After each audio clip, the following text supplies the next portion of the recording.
नमस्कार साथियों, एक बार फिर से आप सबका revision Mitra weekly current affairs में स्वागत है।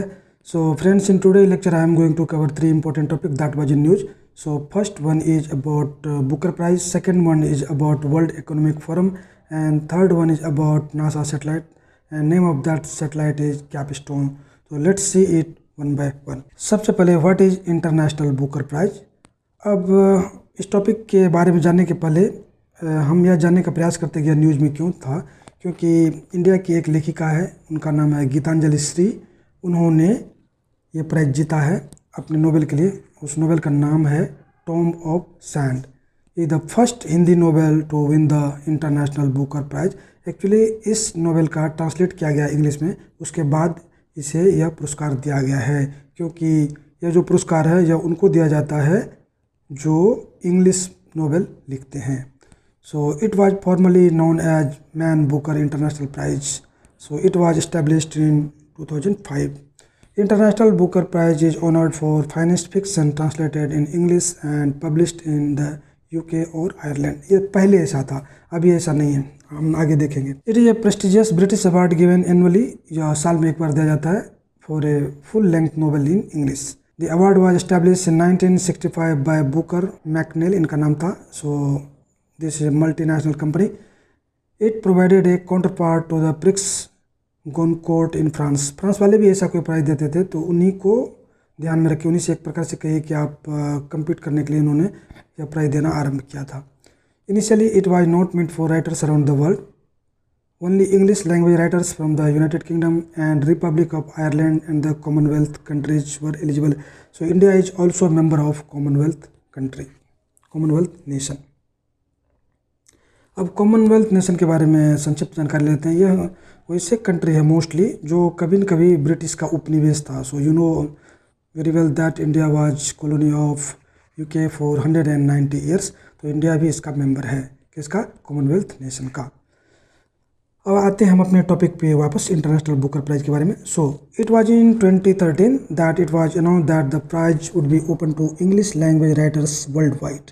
जैसा कि पहले मैंने बताया कि पहले यह केवल यूके और जो आयरलैंड है वहाँ के, और बाद में जो कॉमनवेल्थ नेशंस हैं उनको, जो ऑथर्स थे उनको दिया जाता था. बट 2013 में यह वर्ल्ड वाइड कोई भी जो नोवेल लिखा इंग्लिश में उनको यह दिया जाने लगा. कब से? 2013 से. Aim of prize is to encourage the reading and discussion of contemporary fiction. जो समकालीन फिक्शन है उसको एनकरेज करने के लिए पुरस्कार दिया जाता है. First women to win the Booker prize was Bernice Rubens. मित्रों, इसे आप जरूर याद रखें. एक तो वुमेन है और दूसरा है कि पहली वुमेन है, तो आपको यह जरूर याद रखना चाहिए, क्योंकि हमेशा जेंडर एम्पावरमेंट की बातें की जाती है नेशनली और इंटरनेशनली, तो यह आपके एग्जामिनेशन के लिए महत्वपूर्ण हो जाता है. Next topic is World Economic Forum. So ये क्या है? यह एक NGO है जो कि स्विट्जरलैंड के जेनेवा में बेस्ड है. सो World Economic Forum is a Swiss non-profit foundation established in 1971 based in Geneva, Switzerland. So it is recognized by the Swiss authorities as an international institution for public-private cooperation. The founder and executive chairman of WEF is Klaus Schwab. ये इनके founder हैं. What is the mission of WEF? इनका क्या mission है? So WEF is committed to improving the situation of the world by engaging business, political, academic and other leaders of the society to shape global, regional and industry agenda. देखिए, ये बहुत ही महत्वपूर्ण बात है. केवल यह जो नेशनल हेड है या किंग है या प्रेसिडेंट है, प्राइम मिनिस्टर, वो केवल पार्टिसिपेट नहीं करते हैं.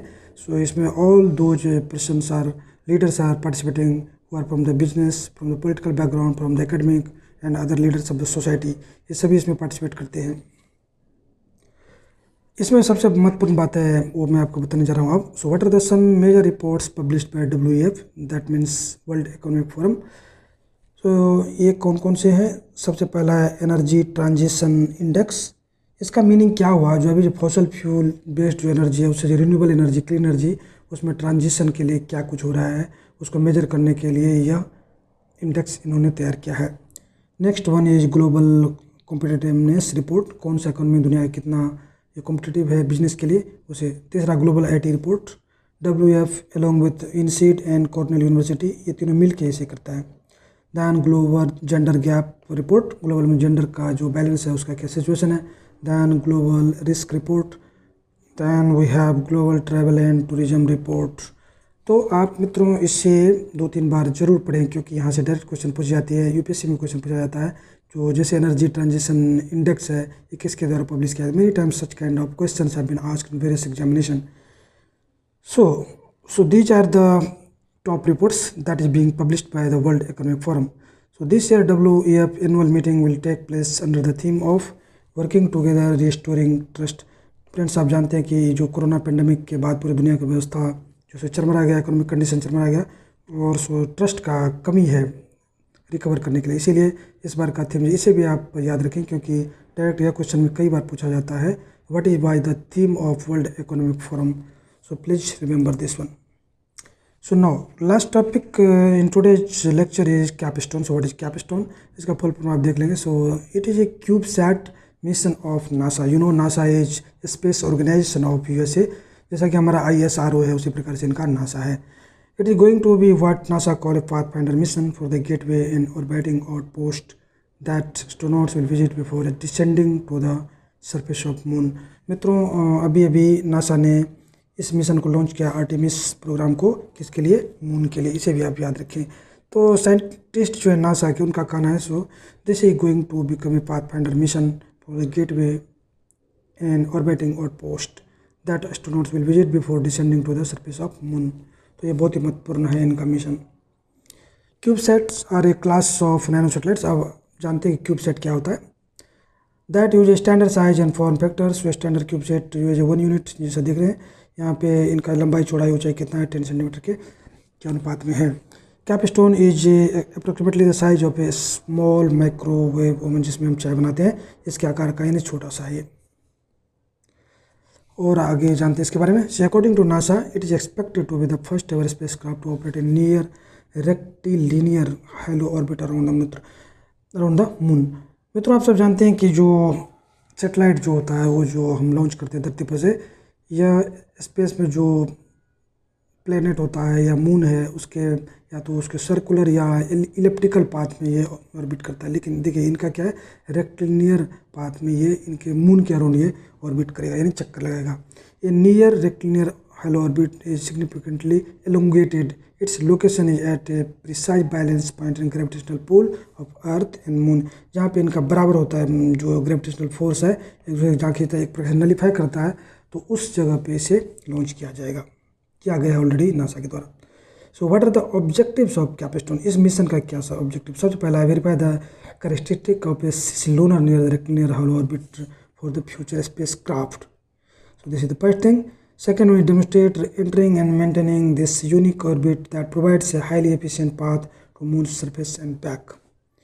Third one is demonstrate spacecraft navigation. This is very important. मित्रों, अभी जो स्पेस में जाते हैं हमारे एस्ट्रोनॉट्स या कोई, जैसे इंडिया का मार्स मिशन था या चंद्रयान, इनको हम अर्थ से इनको नेविगेशन यहाँ से नेविगेट करते हैं। परंतु ये जो मिशन है कैपस्टोन नासा सैटेलाइट, ये स्पेस टू स्पेस नेविगेशन को प्रोवाइड करेगा। That will allow future spacecraft to determine their location relative to moon. This is very important. आगे बढ़ते हैं। Without relying exclusively on tracking from Earth, what I told you, same thing there. So lay a foundation for commercial support of future lunar operation. Gain experience with small dedicated launches of CubeSat beyond low Earth orbit to the moon and beyond. So ये सब इनके mission है। So इसे भी आप याद रख सकते हैं। एग्जामिनेशन में पूछा जाता है, what are the missions of this satellite, then you can point it down. So in today's lecture I have discussed 3 important topics that was in news. So first one was Booker Prize, second one was World Economic Forum, and third one was about capstone, that is nothing but nano satellite of NASA. तो मित्रों, मैं आशा करता हूँ कि इससे संबंधित यदि question आपको एग्जामिनेशन में पूछा जाता है, you will be able to answer such kind of question. So if you have not subscribed my channel so far, then please don't forget to subscribe. So thanks for watching. इसी के साथ मैं आपसे विदा लेता हूँ। मिलते हैं नेक्स्ट वीक न्यू लेक्चर के साथ।